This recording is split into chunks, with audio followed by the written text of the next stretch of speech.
Talagang basang-basa. Ang takot ni Daddy.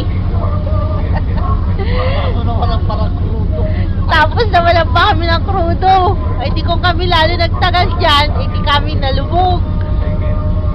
Bumili ng krudo dito sa pier.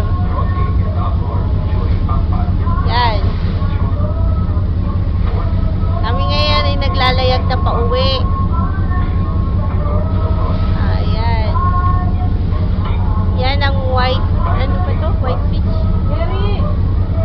Ito, sentro ng Boracay, yung park na yan. Ay, hindi tayo nakapagdala ng buhangin. Kahit sa Peranggot.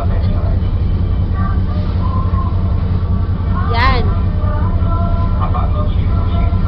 Kakaiba ang buhangin nila. Parang simento. Yun, para simento daw ang pulbo. Pulbo ang buhangin.